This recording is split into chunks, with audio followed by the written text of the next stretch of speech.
Os profetas, quando começaram a anunciar a vinda de Cristo, o profeta Isaías, 700 anos, começou a profetizar que ele viria, que ele morreria numa cruz para salvar-nos de nós mesmos, dos nossos pecados e iniquidade. Passou-se 700 anos, então ele veio. Irmãos, eu não sei quantos anos ainda falta para ele voltar, quantos meses, quantas horas ainda, mas a Bíblia ela é muito clara em afirmar que ele voltará para vir buscar a sua igreja. Então a nossa expectativa é conhecê-lo cada dia mais, conhecê-lo para que então possamos amá-lo mais. Quanto mais nós conhecemos o Senhor, mais nós vamos amá-lo e mais vamos desejar que Ele volte. É uma coisa que acontece na nossa vida, meus irmãos, é algo assim impressionante. Nós amamos o Senhor, quanto mais nós começamos a amar o Senhor, se envolver com o Senhor, este mundo vai perdendo o seu brilho para nós. Porque o que nos espera, claro que isso ele enche o nosso coração de alegria, é ficarmos encantados com o nosso Senhor e com aquela ansiedade positiva que o Espírito coloca em nós, para que então almejamos aquele dia para estarmos com o Senhor para todo sempre. Aqueles que creram são homens e mulheres eternos, que viverão eternamente para conhecer o Senhor. Então ninguém consegue conhecê-lo, o Senhor, de uma forma completa, aquele que é infinito. As próprias Escrituras Sagradas, temos em nossas mãos um livro que o Pai colocou em nossas mãos. Nós lemos e o Pai revela, o Pai vai falando conosco, e a gente chega numa conclusão muito interessante: quão pouco nós conhecemos dele, e quão anseio nós devemos ter para conhecê-lo. Então tudo que nós sabemos do Pai está revelado na sua palavra, mas se nós formos pessoas diligentes em conhecer o Senhor, mais ele vai se revelar, vai sendo formado em nós, vai ganhando todos os compartimentos internos da nossa alma, ele vai nos conquistando, vai conquistando os nossos pensamentos, a tal modo que nós venhamos pensar tão somente os pensamentos dele. Ele vai ganhando as nossas emoções, a tal ponto que as nossas emoções serão as emoções do Senhor. Imagina só que interessante, nós podermos sentir o que Jesus sentia. Isso deve ser muito horrível para nós, porque quando nós sentimos o que ele sentia, irmãos, imagina, quando eu falei horrível aqui, é quando ele anunciava a salvação que estava nele mesmo, que é ele mesmo, e as pessoas rejeitavam. Isso horrorizava o nosso Senhor, porque ele veio para salvar a todos, para libertar todos, e nem todos o desejam e querem. Isso para o Senhor deve ser muito triste, deve ser uma coisa assim horrorosa, porque ele sabe que aqueles que de fato não creram nele, vai enfrentar futuramente a ira de Deus. Que triste vai ser. Mas irmãos, graças ao Senhor que ele tem aberto os nossos olhos para crer em toda a verdade que foi revelada para nós. E hoje a gente vai fazer como que uma retrospectiva, avaliando a nossa salvação segundo as Escrituras Sagradas, para que então nós tenhamos mais firmeza, mais certeza. Eu estou dizendo isso porque, irmãos, muitas pessoas têm assistido às ministrações que é feito nessa comunidade, em Londrina, em diversos pontos do Brasil, onde irmãos têm ministrado a palavra. E muitos têm afirmado que de fato não têm uma convicção, uma certeza, nem mesmo da salvação. Comentávamos ontem à noite com os jovens, uma pessoa mais de 40 anos, obreira de uma comunidade, e que lê constantemente as Escrituras, e chega num ponto de dizer que não tem certeza da tua salvação. E faz coisas para Deus, e ora, e faz vigília, e passa muitas vezes uma noite em oração com outras pessoas, mas para que isso se não tem certeza da salvação? A Bíblia diz que o pai escuta os seus filhos, os ouvidos deles estão inclinados para os seus filhos, não é para um grupo de um povo evangélico que não foi salvo pelo evangelho. Evangélico autêntico é aquele que de fato passou pelo evangelho e teve o evangelho como uma experiência real, genuína. Esses são de fato cristãos, são filhos de Deus em Cristo Jesus. Caso contrário, meus irmãos, é tão somente religião. Então hoje a gente vai analisar sobre esse tema aqui, uma salvação que traz certeza, analisar alguns aspectos do homem no pecado. Então vamos ler aqui, irmãos, Romanos capítulo 6, versículo 17. Romanos 6, verso 17, a palavra de Deus ela diz assim: mas graças a Deus, porque outrora escravos do pecado, contudo viestes a obedecer de coração a forma de doutrina que fostes entregues, e uma vez libertados do pecado, fostes feitos servos da justiça. Vamos ter uma palavra de oração. Pai Santo, muito obrigado, Pai, porque o Senhor nos concedeu uma noite de descanso tão preciosa.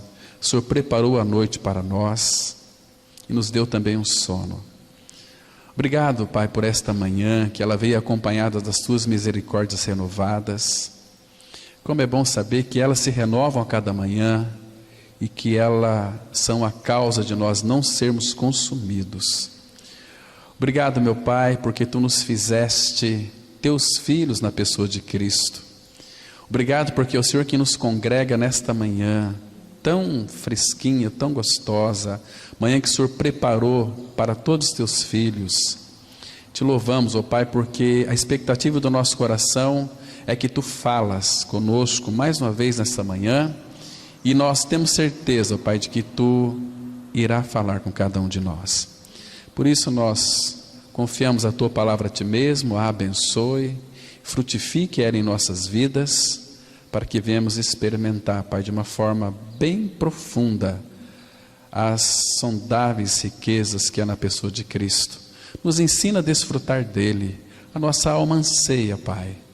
Faça isso por misericórdia e também traz revelação a todos aqueles que ainda não têm certeza da salvação, Pai. Que nesta manhã a Tua palavra seja revelada e o nome de Teu Filho Jesus seja glorificado. Em nome de Cristo nós oramos. Amém. Irmãos, que texto maravilhoso nós temos aqui em Romanos 6,17. Claro que toda a iniciativa desta obra consumada no Calvário foi pelo Pai. Graças a Deus, está dizendo aqui. Irmãos, outrora, no outro tempo, quando nós não conhecíamos o Senhor, nós éramos escravos do pecado. Então, existe muitas pessoas que se consideram livres, elas fazem o que elas desejam, mas não é assim que funciona, elas estão totalmente iludidas e enganadas, porque há uma escravatura, há uma escravidão do pecado. O pecado é como que aquelas cadeias invisíveis que prendem os homens debaixo de um, vamos dizer senhor, porque pecado não é senhor, de um domínio de trevas, onde eles estão ali escravizados dentro de uma masmorra totalmente escura, naquilo que concerne a um entendimento espiritual. Há uma escravatura, há uma ignorância espiritual, por falta de conhecer quem o nosso Senhor é. Mas aqui ele diz o seguinte: contudo viestes a obedecer de coração. Há uma voluntariedade, irmãos, há uma obediência não forçada. O Senhor nunca quer isso de nós, que nós venhamos obedecê-lo de uma forma que sejamos forçosamente a obedecê-lo. Ele nunca pede isso de nós. Você tem que me obedecer. Não é assim com o nosso Senhor. Ele é muito cavalheiro, Ele quer algo voluntário. A nossa obediência tem que ser voluntária a Ele, tem que ser uma obediência de coração. Quando que isso vai acontecer na nossa vida? É quando, em primeiro lugar, nós contemplarmos tudo aquilo que Cristo é e fez por nós. Quando nós ganhamos essa experiência real e verdadeira com Ele, aí nós vemos tanto amor derramado em nossos corações. Então, a partir daí, nós podemos obedecê-lo de coração. Vocês estão me compreendendo? Mas sem essa experiência, meus queridos irmãos, não há nenhuma possibilidade de nós termos um coração voluntário para obedecê-lo. Então, contudo, vieste a obedecer de coração a forma de doutrina que fostes entregues. Agora, queridos, entenda uma coisa: não é a doutrina da salvação, do novo nascimento, a doutrina do Evangelho que vai lhe salvar. Quem vai lhe salvar é Cristo, é o Salvador. Foi Ele quem morreu. Jesus, Ele não morreu para que nós então confessássemos uma doutrina. Claro que existe uma doutrina bíblica de ensinamentos que Ele expõe aqui, essa é genuína. Mas quando de fato nós começamos a anunciar uma doutrina apenas, sem ter a realidade espiritual da pessoa e a obra de Cristo, significa, irmãos, que nós temos só uma salvação intelectual, somente uma catarse psicológica, uma purificação intelectual, não uma realidade daquilo que Cristo é e fez. Então é isso que o texto está dizendo aqui para nós, né? Esta forma de doutrina envolve, claro, Jesus Cristo. Ele é a doutrina da igreja, Ele é aquele que fez a obra. Então nós não somos salvos por uma doutrina, somos salvos por uma pessoa. O que é evangelho, meus irmãos? Evangelho é aquilo que Cristo é e fez. Paulo, ele sempre vai dizer isso. 1 Coríntios 1:23, nós pregamos a Cristo crucificado. Cristo é a pessoa, crucificado é a sua obra. Irmãos, sem esta genuína verdade, não há possibilidade de você amanhã, quando você descer para a sepultura, adentrar nos portais eternos. Sem o novo nascimento, sem passar pelo Evangelho, ganhar uma experiência real com Cristo, você pode ser no mínimo um evangélico religioso, mas nunca ter uma convicção da sua salvação. Então, quando nós cremos naquilo que Cristo é e fez, a palavra fala aqui: e uma vez libertados do pecado. Irmãos, nós somos libertados do pecado. O que isso significa, ser libertado do pecado? Quando Adão pecou, nós sabemos que o pecado entrou no mundo, mas Jesus Cristo veio para tirar o pecado. O que é o pecado? O pecado é aquilo que está intrinsecamente dentro do homem. Jesus veio para tirar o pecado. O pecado é a fonte que produz pecados. Por que nós nascemos pecadores? Porque o pecado habitava em nós e ele produzia os pecados. Cristo veio para tirar o pecado. Ele veio tratar com uma fonte produtora de pecados. João 1:29, eis o Cordeiro de Deus que tira o pecado do mundo. Quando nós cremos que Ele tirou na cruz o meu e o seu pecado, nós somos feitos filhos de Deus, e que o Pai requer de nós, e o mínimo que nós podemos ser, é santos. Todas as cartas de Paulo é endereçada a santos. Então, as escrituras sagradas, as cartas de Paulo, são endereçadas a santos. 1 Pedro 2,9 fala que nós somos uma nação santa, sacerdócio real. Percebe? Nação santa, um povo que Deus separou para si mesmo. Não é um povo religioso, um povo que tem que obedecer regras e mandamentos de homens.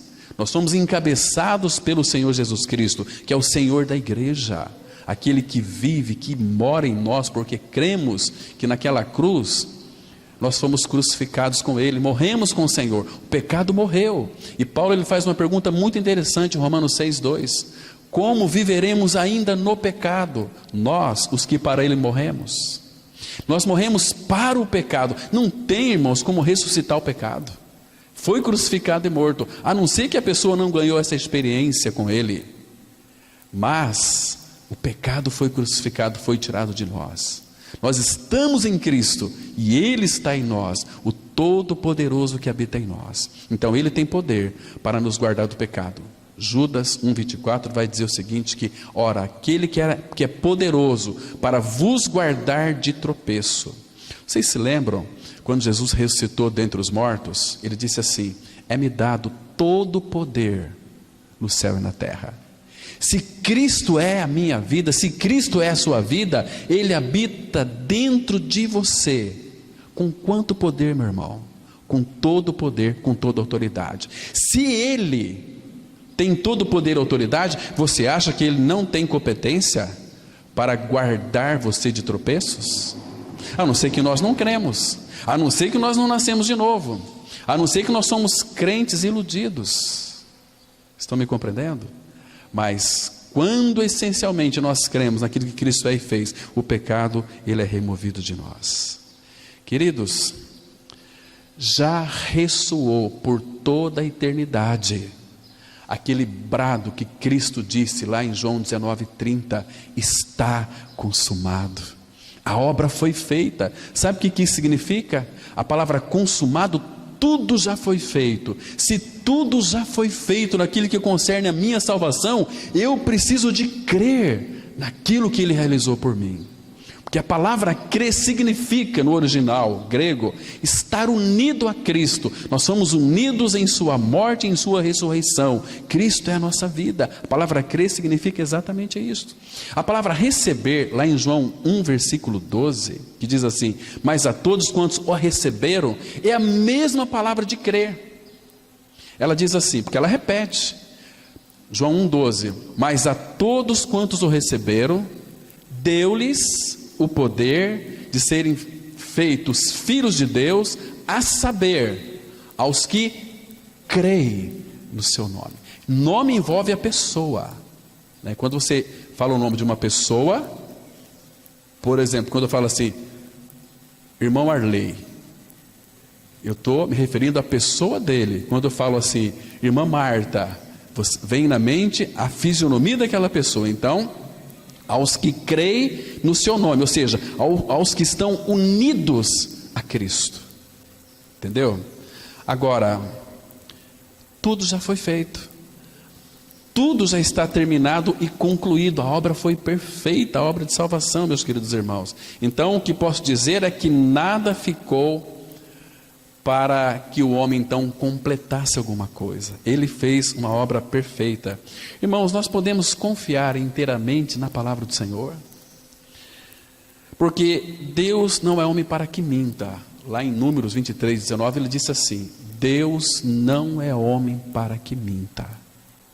Então, cada letra dessa verdade foi Deus quem disse. Então, irmãos, quão felizes são aqueles que têm os seus olhos abertos para crer naquilo que Cristo é e fez para cada um de nós.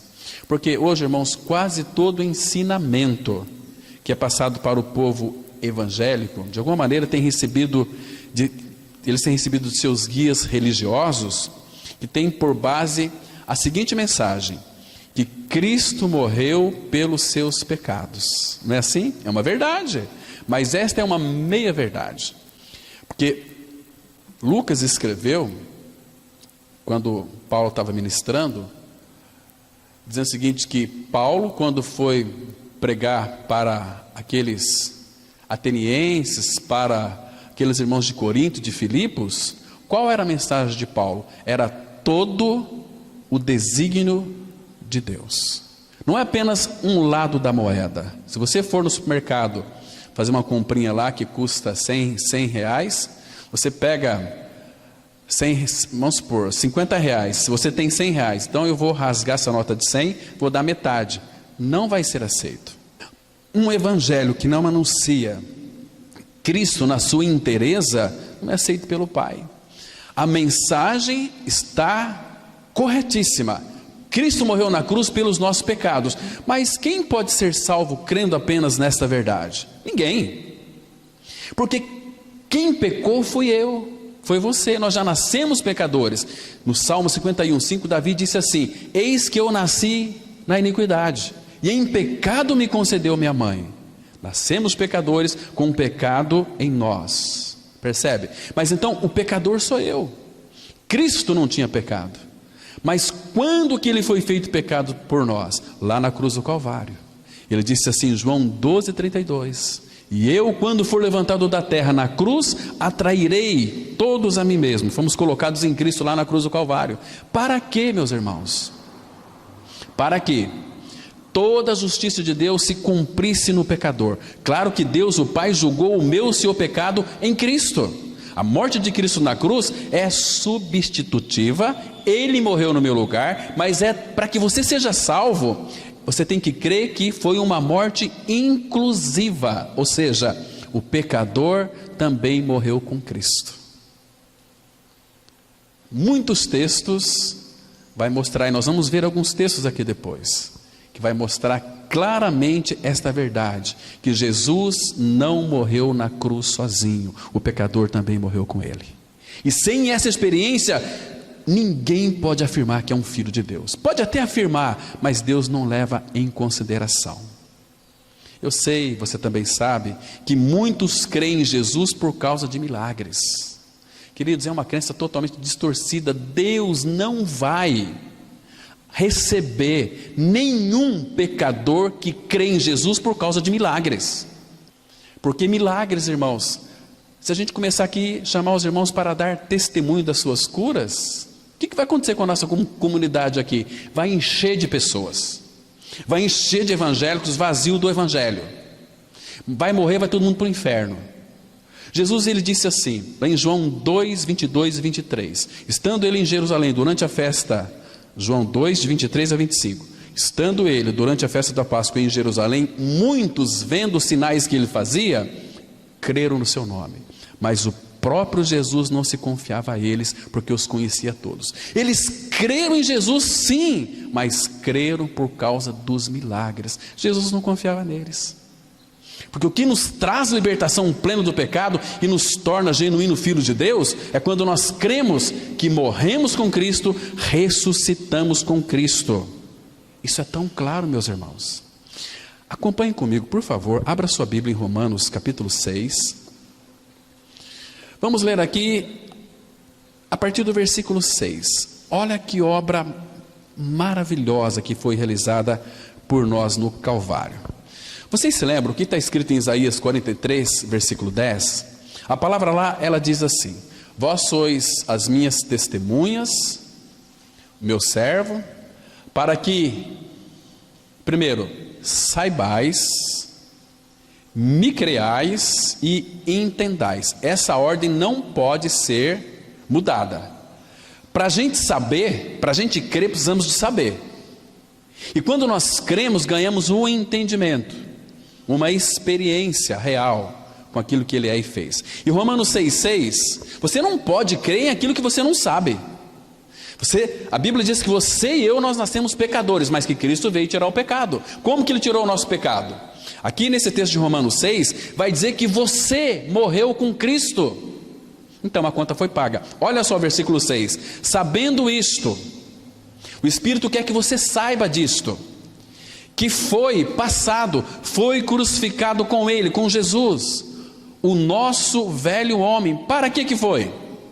Para que o corpo do pecado seja destruído e não sirvamos o pecado como escravos. Olha o versículo 7, porquanto quem morreu está justificado do pecado.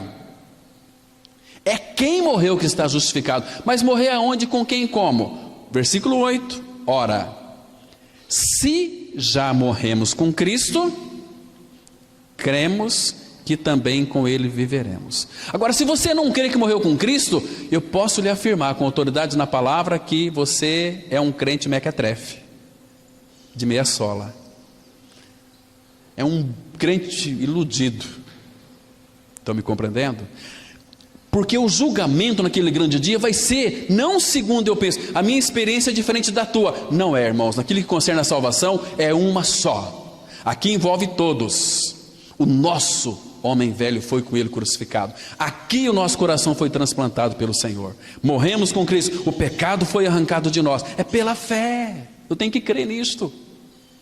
Jesus fez uma obra, agora Ele não vai obrigar ninguém a crer. Nós temos a pregação da palavra. Se Deus abrir os nossos ouvidos, os nossos olhos, para vermos que naquela cruz, no corpo dele, eu fui incluído, eu fui morto com ele, fui ressuscitado com ele, Cristo é a minha vida, amém, você tem a tua salvação garantida. Você é um salvo, queridos. E essa questão que às vezes ando pregando por aí, o Filho de Deus pode perder a salvação. Meu irmão, misericórdia, isso não existe na Bíblia. Jesus disse em João 10, 28, eu lhes dou a vida eterna, jamais perecerão. Foi Ele quem disse. Agora eu tenho que crer, eu tenho que conhecer quem que disse isso. Ou eu fico com aquilo que Ele disse, ou eu fico com os meus conceitos religiosos. Perde sim. Não perde, irmãos. Eclesiastes 3,14, a palavra fala assim, porque eu sei que tudo quanto Deus faz durará eternamente, e a salvação é uma salvação eterna, se você creu. Isaías 51,6, a palavra fala assim, que a salvação dele durará eternamente. Isso é maravilhoso para o nosso coração, irmãos. Quão precioso é isto. Então, Romanos 6,6 fala que o velho homem foi crucificado. Lembra de João 5,24? Envolve aqui eu crer ou não crer. Jesus ele disse assim, João 5,24. Em verdade vos digo, que quem ouve a minha palavra e crê naquele que me enviou, tem a vida eterna, não entra em juízo, mas passou da morte para a vida. Isso é maravilhoso. Então, irmãos, vamos avançar um pouquinho aqui no nosso estudo, no nosso boletim, para analisarmos algumas coisas que concernem a nós termos uma convicção profunda da salvação. Nesta passagem das Escrituras, o apóstolo Paulo, ele fala daqueles que no passado foram escravos do pecado, mas agora, conhecendo e crendo na verdade da sua morte e ressurreição juntamente com Cristo, obedecem de coração à doutrina, isto é, ao ensino desta verdade da palavra de Deus, e a experimentam. Consideram-se mortos para o pecado e vivos para Deus em Cristo Jesus. Creem que morreram com Cristo, portanto estão vivendo com Cristo, com isto foram libertos do pecado, estão servindo a justiça. A justiça. Vamos ler aqui Romanos 6,18, que diz assim: e uma vez libertados do pecado, fostes feitos servos da justiça. Irmãos, preste atenção aqui, você percebe que nós éramos escravos do pecado. Ele veio, na expressão daquele lindo texto, Colossenses 1, versículo 13, Ele nos tirou do império das trevas e nos transportou para o reino do Filho do seu amor, onde temos a redenção, a remissão dos pecados pelo seu sangue. Nós estávamos em trevas, ignorância espiritual, fomos tirados deste ambiente e colocados em outro ambiente. Agora, queridos, não sei se vocês já perceberam como que, talvez muito por não crer na palavra de Deus, ou de repente recebem ensinos totalmente distorcidos da palavra, eles vivem uma vida de pecado. Bom, se eu vou pecar, eu vou pedir perdão para Deus. Eu pequei, peço perdão para Deus. Queridos, Deus, Ele não quer que nós pedimos perdão para Ele. Se você pecar contra seu irmão, tem que pedir perdão para o seu irmão. Efésios 4,32 vai dizer o seguinte: sede uns para com os outros benignos, compassivos, perdoando-vos uns aos outros, como Deus em Cristo vos perdoou. Ele já nos perdoou em Cristo. Então, queridos, a pessoa peca, vai para o quarto e pede perdão para Deus. Senhor, eu pequei contra o meu irmão. Se Deus pudesse dizer o seguinte: olha, vai pedir perdão para ele, comigo já está tudo bem, teu pecado já foi perdoado. Queridos, não é por você estar dizendo o seguinte, pedir perdão para Deus, que Ele vai te perdoar. É quando você crê que na cruz, no corpo de Cristo, a tua maldade foi perdoada porque você morreu com Cristo. Abra sua Bíblia, por favor, no livro do profeta Isaías, capítulo 22, versículo 14. Veja aqui, irmãos, que linda declaração nós temos das Escrituras Sagradas, afiançando que a base que Ele pode nos perdoar é quando nós cremos que morremos com Ele. Essa palavra aqui vai aparecer em algumas Bíblias, maldade, em outras Bíblias vai aparecer iniquidade ou pecado, tudo é a mesma coisa. Aí não é maldades, é maldade, é o pecado personificado, é a raiz, e a essência, é o carnegão do pecado, porque Jesus, Ele não vai tratar perifericamente conosco, Ele vai no fundo do problema, na raiz do problema. Está posto o machado à raiz de toda árvore que não produz bom fruto. Olha só, Isaías 22, versículo 14, a palavra fala assim: mas o Senhor dos exércitos se declara aos meus ouvidos dizendo, olha que palavra linda, irmãos, certamente esta maldade, está no singular, não no plural, esta maldade não será perdoada até que morrais, diz o Senhor dos exércitos. Morrer aonde? No corpo de Cristo na cruz. Ele morreu, mas eu também morri com Ele. Ah, Senhor, perdoa o meu pecado. Ele já perdoou, você tem que crer que você morreu com Cristo. Se você não crê nessa verdade, você vai ser um crente insuportável, um religioso. Misericórdia. Então, irmãos, a obra da cruz, Ele suscitou no Calvário uma obra plena. Fomos libertados do pecado. A palavra fala, por exemplo, lá em Lucas 1, de 68 a 70, que Ele nos suscitou uma grande e plena salvação. Essa palavra plena no grego é pleroma, é uma salvação completa que não precisa de retoques humanos. Ah, nós temos que nos esforçar para ser salvo. Larga a mão de ser idiota, você já foi salvo, você já tem que crer naquilo que Cristo fez na cruz do Calvário. Porque, irmãos, lembra de João 8,36? Se, pois, o Filho vos libertar, verdadeiramente sereis livres. Então, quem nos liberta é Jesus Cristo. Ele morreu, mas me fez morrer junto com Ele. Isto é evangelho genuíno que liberta o homem do pecado. Vamos avançar. O pecado tem perseguido o homem no sentido de imprimir sua influência maléfica no seu caráter e na sua consciência, produzindo intensa depravação em todo o seu ser, envolvendo corpo, alma e espírito, causando grandes males físicos, psicológicos e espirituais. Esta depravação maligna está de tal forma infundida, impregnada na mente e no caráter do ser humano, produzindo uma descomunal degeneração, ao ponto de ter apagado da mente de quase todos a noção de direito, de justiça, de respeito, de moral, de ética, de amizade, de amor, de evangelho e de Deus. Está escrito em Jó 8, 3, 14, vamos ler juntos. São assim as veredas de todos quantos se esquecem de Deus, e a esperança do ímpio perecerá. A sua firmeza será frustrada, e a sua confiança é teia de aranha. Irmãos, esquecer de Deus. Hoje as pessoas estão buscando o quê? A Deus, buscando a Deus. Quando que elas vão encontrar Deus? Nunca. Porque Deus só será encontrado na face da pessoa do Filho. Porque Ele é o caminho, Ele é a verdade, Ele é a vida. Ninguém vai ao Pai senão por Ele. É Cristo.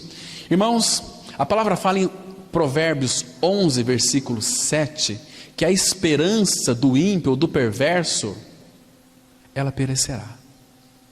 Por isso que existe um discurso muito bonito, mas é ímpio, que diz assim: a esperança é a última que morre.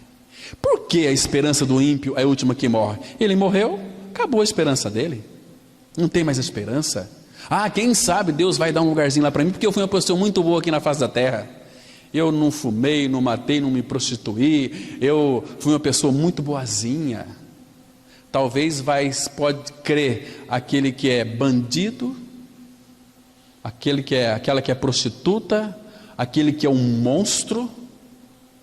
Quando nós pensamos em monstro, em quem que você pensa?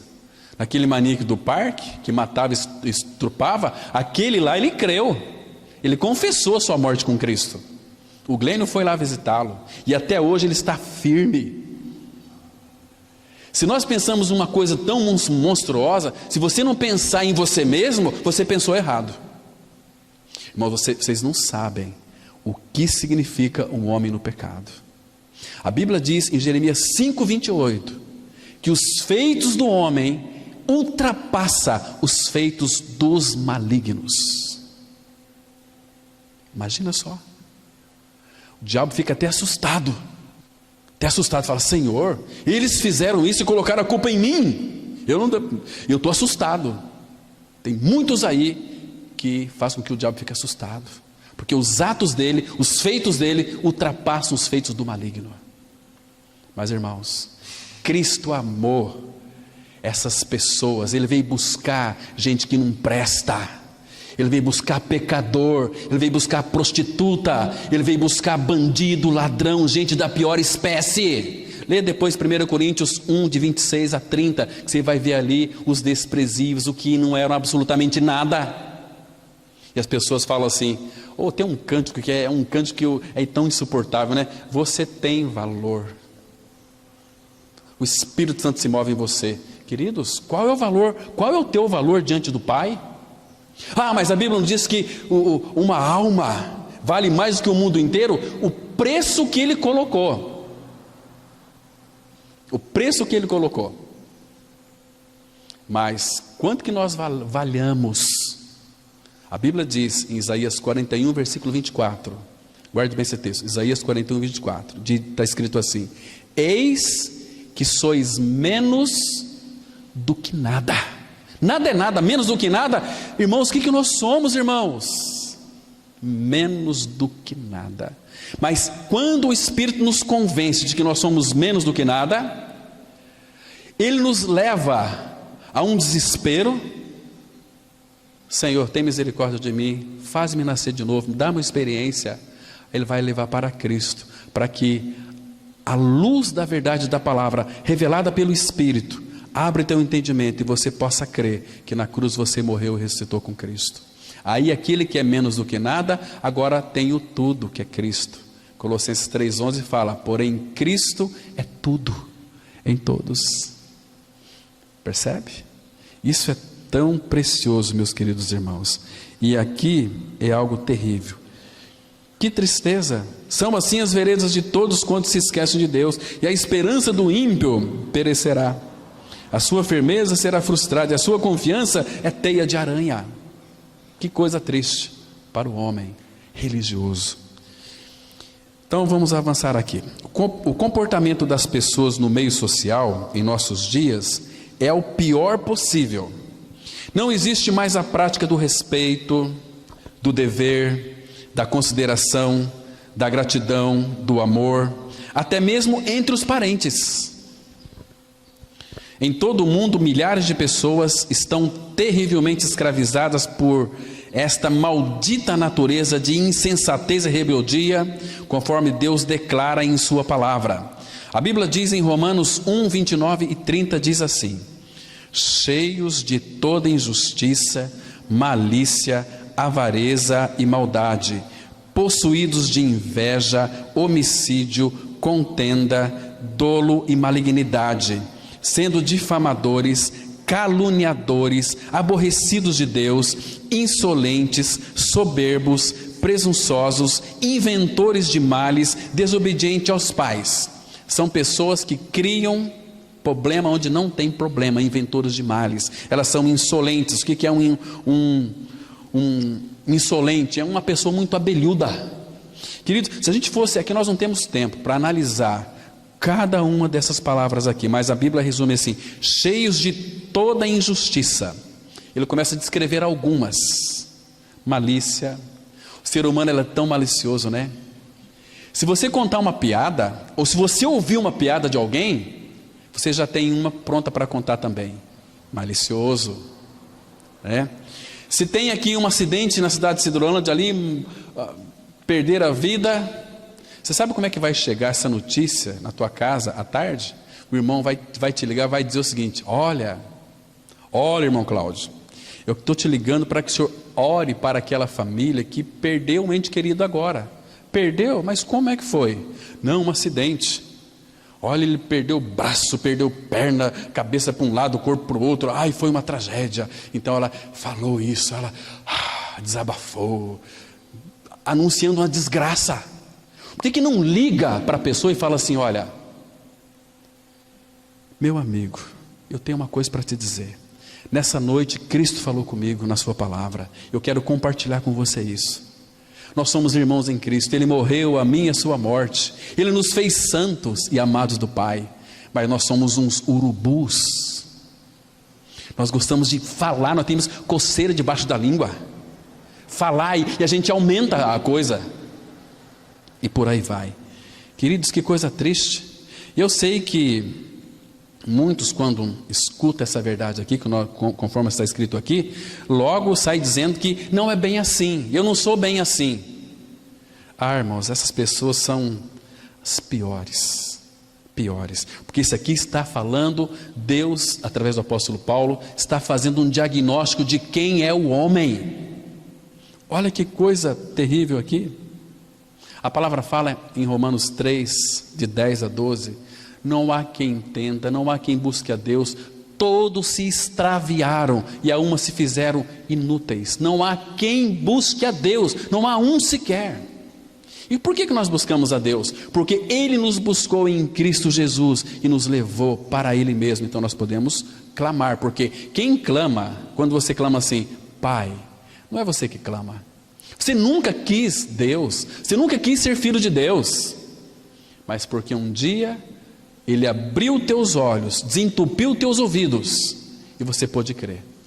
Aí sim, aí você vai buscá-lo. Mas quem clama, e porque vós sois filhos, Gálatas 4:6, enviou Deus aos vossos corações o Espírito de seu Filho que clama, Abba, Pai.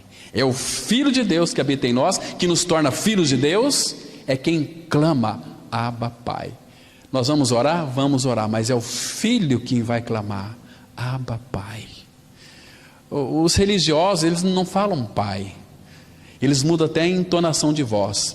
Ó Deus, graças te damos porque estamos na tua... irmãos, para com isso. Jesus, quando ele ia orar, apóstolo Paulo, era assim: Pai, Pai. Vede que grande amor nos tem concedido o Pai.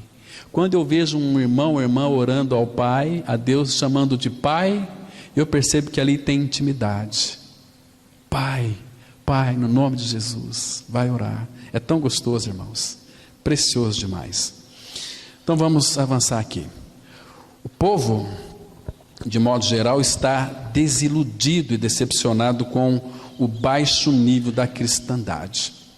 Alguém já disse certa vez, dizendo o seguinte, eu já falei aqui, vou falar de novo, que existem 3 classes no Brasil mais desacreditadas. É o 3P.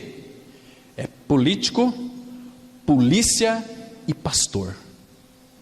3 classes mais desacreditadas: polícia, político e pastor. Tem pessoas que obedecem mais ao pastor do que a Cristo, que é o supremo pastor, né? Não existe, irmãos, muita dificuldade para o homem entender que ele é um pecador.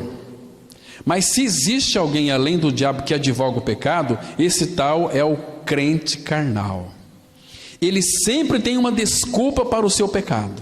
Sempre estará pronto a encontrar passagens na Bíblia que justifiquem a sua vida de pecado. Não é para menos que a Escritura diz aí em Provérbios, capítulo 30, versículo 12. Há daqueles que são puros aos próprios olhos e que jamais foram lavados da sua imundícia. Eu aceitei Jesus, eu fui batizado, eu estou lá na igreja, eu sou uma nova criatura. Primeiro que aceitar Jesus não é bíblico. Não existe um versículo na Bíblia que nós aceitamos Jesus.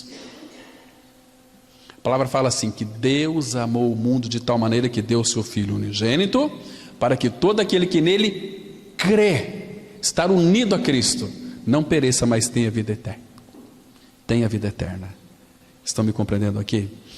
Então, quando fala "há daqueles", essa palavra aqui "daqueles" no hebraico significa geração. Há uma geração que são puros aos próprios olhos, que jamais foram lavados da sua imundícia. Eu frequento a igreja, eu dou meu dízimo, percebe? Eu trabalho semana inteira, eu cuido bem da minha família, eu não mato, eu não roubo. Então eu sou uma pessoa, um filho de Deus. Lê do engano, queridos. Vocês se lembram lá em Gênesis capítulo 4, quando Caim foi oferecer aquela oferta, o melhor da terra, né? O melhor da terra para Deus. Ele fez a plantação, então ele colheu os seus frutos, primícias de tudo que ele colheu, colocou dentro de um cesto e falou: Deus, aqui está para ti. Deus disse: eu não quero, eu não posso te aceitar, porque você está oferecendo para mim uma oferta incruenta. Abel foi lá no seu rebanho, pegou um cordeirinho, sacrificou e ofereceu para o Senhor. A palavra fala que Deus aceitou Abel e a sua oferta, e a Bíblia diz que Deus rejeitou Caim e a sua oferta. Irmãos, em outras palavras, sabe o que Deus está querendo de nós? Há muitos aí que falam assim: Deus quer a nossa adoração. Deus não quer a nossa adoração, Ele quer o adorador. Deus busca adoradores que o adorem em espírito e em verdade. Muito fácil aí, né? Glória a Deus, aleluia. Mas você vai conversar com essas pessoas, não tem certeza da salvação. Se morrer vai tudo para o inferno. Irmãos, misericórdia. Mas eu profetizo em nome de Jesus que as coisas... Vai falar lá para outras pessoas. Toda profecia está nas Escrituras. Fora da palavra de Deus, irmãos, é engano, ainda que faça chover milagres, e as coisas funcionam. Expulsam demônios. Abra sua Bíblia no livro, lá em Mateus, capítulo 7. Vamos ler esse versículo aqui, esses dois versículos. Versículo 22 e 23.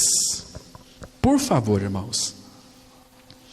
Uma vez eu fui visitado por um casal, missionários, obreiros. Me perguntaram se eu era batizado com o Espírito Santo. Eu falei que era. Então o senhor tem o dom de línguas? Eu falei não. Então você não pode dizer que é. Quem disse na Bíblia que dom de línguas é evidência de novo nascimento? E eu escutei pacientemente aquele casal falar comigo durante 1h30. Aí depois eu fiz uma pergunta, dizendo o seguinte: se Jesus voltar hoje, se vocês partirem hoje, vocês têm certeza da salvação? Eu acho que não. Tem dia que parece que eu tenho certeza, tem dia que parece que não. E eu nem li esse versículo para eles, senão iriam ofender muito, muito eles.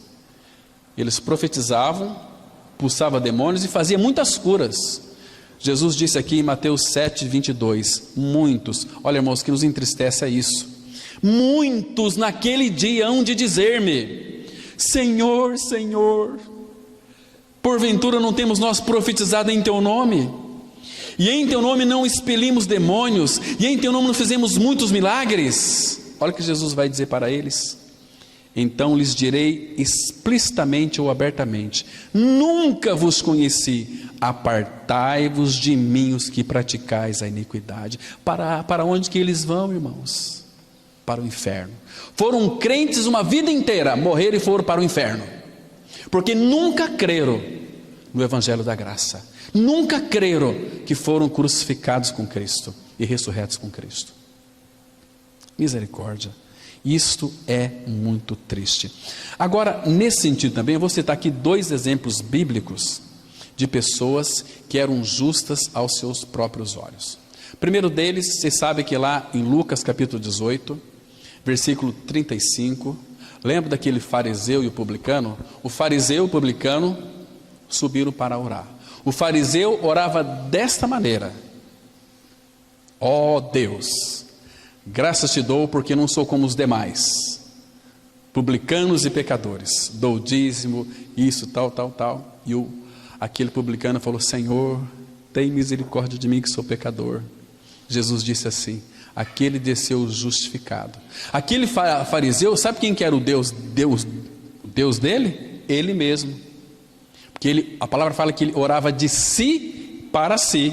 Ó Deus, graças te dou, orar de si para si. Ele era o Deus dele mesmo. Estão me compreendendo? Um outro exemplo de quem é puro aos seus próprios olhos. Você se lembra quando Jesus estava na casa daquele Simão fariseu? Você se lembra quando ele estava ali e de repente entrou Maria Madalena, aquela prostituta. Jesus estava lá, ela rompeu todos os paradigmas e entrou, começou a beijar o pé de Jesus e chorava, e enxugava as suas lágrimas com seus cabelos.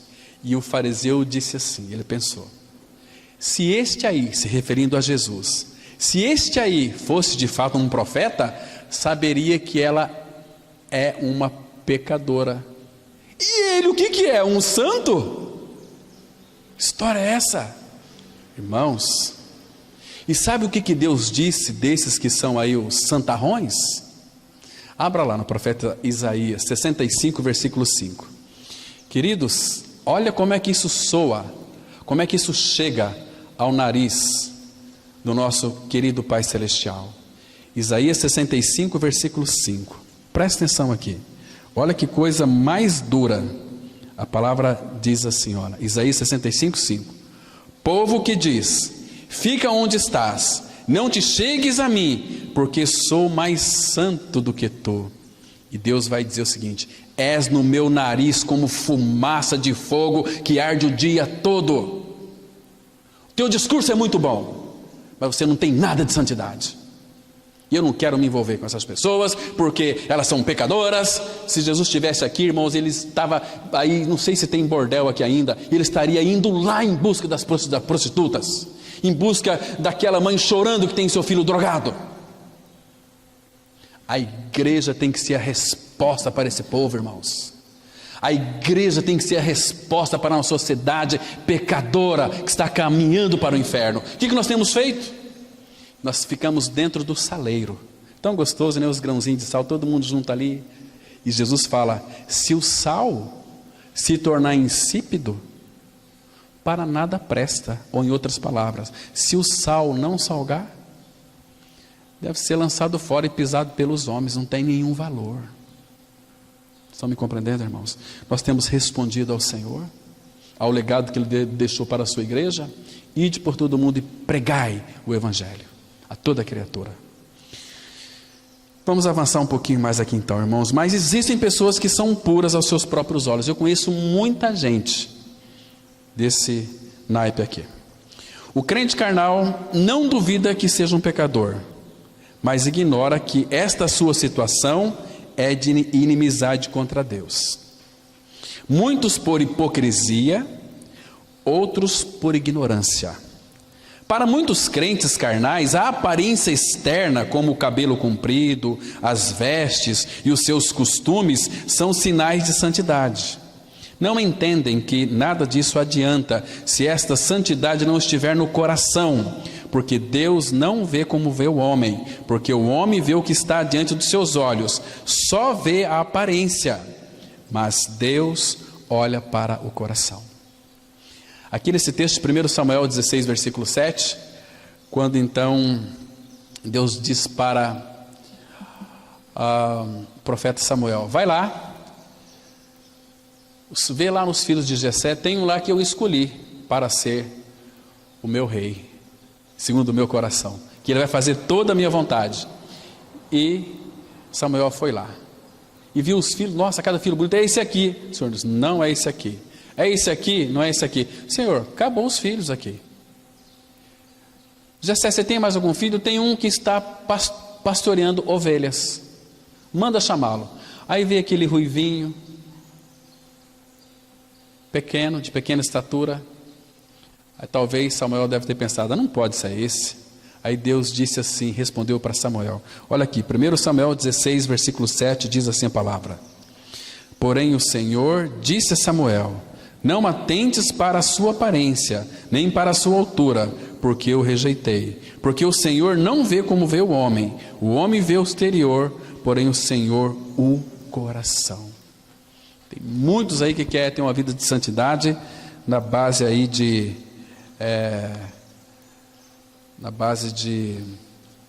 aparência externa. Não funciona, irmãos. Santidade tem que ser do coração, unido ao incorruptível, percebe? De dentro para fora.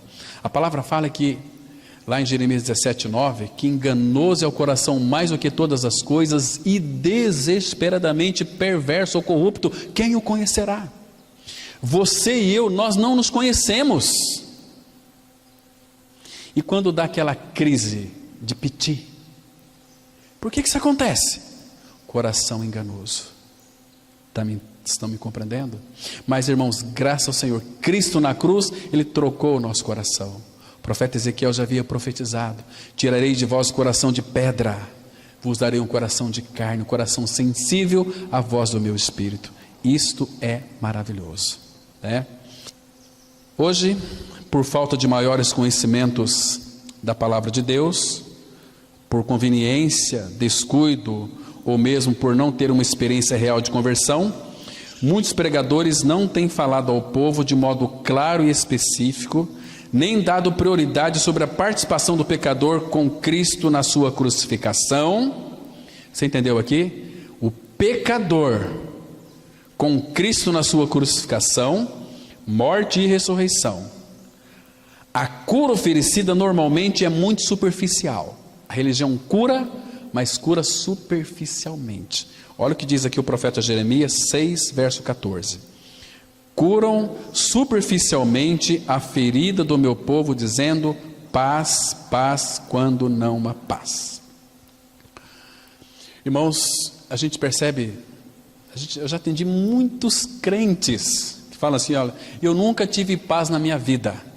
Você nunca foi regenerado, você está iludido. Mas eu sou membro da igreja, eu canto no coral da minha igreja, eu sou uma nova criatura, eu vou para o céu, só se for para o céu da boca da onça. A palavra fala em Isaías 57, versículo 20 e 21, que os perversos não têm paz. É como um mar agitado, cujas águas lançam de si lama e lodo. Para os perversos, diz meu Deus, não há paz. O que é paz? A paz é: eu tenho uma conta bancária muito boa, tenho uma casa, tenho um carro, tenho boa saúde, então eu vivo uma vida de paz. Isso não é paz. Paz é quando você tem Cristo. A Bíblia diz em Efésios 2,14 que Ele é a nossa paz. É uma paz sem fim, é uma paz em meio às circunstâncias. Você está sofrendo? Está sofrendo. Está difícil. Mas aquele que é a nossa paz, Ele disse assim, lá em Hebreus 13:5: de maneira alguma te deixarei, jamais te abandonarei. E Mateus 28:20: e eis que eu estou convosco todos os dias, até a consumação dos séculos. Ele é a nossa paz. Nós temos paz em Cristo. A postura do pregador moderno é agradar a mídia e não pregar a verdade. Além do mais, o povo, de modo geral, não gosta de ouvir a verdade. A maioria gosta de espetáculos, exibições e sensacionalismos. Prefere um evangelho enfeitado com uma boa cobertura de glacê adocicado, que agrada o paladar humano e que se ajuste bem ao seu modo de vida. Por isso que não querem ouvir a palavra, não querem ouvir a verdade. E Paulo, escrevendo ao Timóteo, inspirado pelo Espírito Santo, disse aqui em 2 Timóteo 4, 3 e 4: pois haverá tempo em que não suportarão uma sã doutrina, pelo contrário, cercar-se-ão de mestres segundo as suas próprias cobiças, como que sentindo coceira nos ouvidos, e se recusarão a dar ouvidos à verdade, entregando-se a fábulas. Está vendo? Há uma comichão nos ouvidos. Pessoas não querem mais ouvir a verdade. Eu quero um espetáculo. Esse tempo atrás, uma pessoa falou para mim o seguinte: eu acho muito interessante lá a comunidade de vocês, mas vocês só falam só de Jesus e de Bíblia. Eu quero uma igreja mais avivada, como a igreja de Laodiceia. Ela disse assim: eu sou rico e abastado, não preciso de coisa alguma. Que Jesus disse para aquela igreja, Apocalipse 3: tu és infeliz, pobre, cego e nu. Laodiceia era uma igreja muito bonita, muito bem adornada, tinha pregação, tinha louvor, tinha muita agitação, era uma igreja muito avivada, mas Jesus estava do lado de fora, dizendo o seguinte: eis que estou na porta e bato. Se alguém ouvir a minha voz e abrir a porta, entrarei em sua casa, seu corpo, e cearei com ele e ele comigo. Hoje, irmãos, se o Espírito Santo for tirado de muitas assembleias, eles nem sentem falta. Nós sabemos fazer um culto especial, nós sabemos, nós podemos, nós sabemos até fazer oração. Vamos fazer uma oração agora. Mania estúpida de querer fazer. Vamos orar. Vamos fazer uma oração. Irmãos, ainda bem que Deus é misericordioso. Às vezes a pessoa fala, vamos fazer uma oração, fala na sua ignorância. Mas vamos orar. Vamos conversar com o nosso Pai Celestial. Irmãos, haverá tempo, e já chegou. As pessoas não estão suportando a sã doutrina. Pelo contrário, cercação de mestres. Hoje, para cada uma das suas necessidades tem um pregador. Seu problema é falta de dinheiro, tem um pregador da prosperidade. Seu problema é doença, tem um pregador de cura. Agora, seu problema é de salvação, cadê os pregadores? Porque, irmãos, você confrontar o pecado numa assembleia, sabe quantas pessoas vão ficar ali? Um pingo de gente. Pinguinho de gente. Começa a pregar a palavra de Deus. As pessoas, a palavra fala lá em Salmos 1, que os perversos não prevalecerão na congregação dos justos. Eles têm que pegar sua malinha e ir para uma igreja onde, não sei se você já viu essa expressão, eu me sinto muito bem naquela igreja. Aí que está a tua desgraça. Todas as vezes que nós ouvimos a palavra, ela tem que mexer conosco. A palavra revela quem nós somos. Irmãos, quem nós somos? Você conhece quem é você? Conhece nada. Eu e você sabe o que nós somos? Enganadores. Somos hipócritas. Somos metida besta. Queremos ser mais do que os outros. Queremos ser mais do que os outros até na desgraça. Eu estou com uma dor de cabeça terrível. Ah, irmão, mas a minha dor de cabeça, olha, eu tinha uma dor de cabeça quase que explodiu. A minha dor de cabeça, ela durou uma semana. Se você fala, a minha dor de cabeça, ela dura um mês. A minha dura um ano inteiro. Quer ser mais até na desgraça. Meu Deus, o que é isso? A cruz, graças ao Senhor, que trata de tudo isso. A cruz crucifica você. A cruz leva você à morte para que Cristo seja a sua vida. Jesus não pode ser a vida de ninguém enquanto você não crê que morreu com Ele. Porque está tão claro, estou crucificado com Cristo. Logo já não sou eu quem vive, mas Cristo vive em mim. Se Cristo vive em mim, cadê você? Eu morri. Agora minha vida é dirigida pelo Espírito. Isso é andar no Espírito, irmãos. É ser uma vida absolutamente governada pelo Espírito. Muitos querem Cristo como seu Salvador, mas eles não querem Cristo como seu Senhor, como aquele que governa. Se Cristo não poder governar a nossa vida, Ele não pode ser o seu Salvador também. Ele requer uma obediência genuína. Agora, a palavra fala aqui no final do versículo 4, e se recusarão a dar ouvidos à verdade. Irmão, sabe o que acontece? Quando uma pessoa não dá ouvidos à verdade da palavra, não acolhe essa palavra. 2 Tessalonicenses 2, 9 e 10, a Bíblia diz assim, que Deus, o Pai, vai enviar para essas pessoas a operação do erro, para que elas creem na mentira. Por quê? Porque não acolheram o amor da verdade para serem salvos. Então vamos encerrar aqui esse último parágrafo. Deus afirma em sua palavra que a morte de Cristo na cruz é também a nossa morte, minha, sua e de toda a humanidade pecadora. Mas Deus, com seu infinito amor e graça, enviou ao mundo o seu Filho justo e santo, sem nenhum pecado, para se identificar com os pecadores.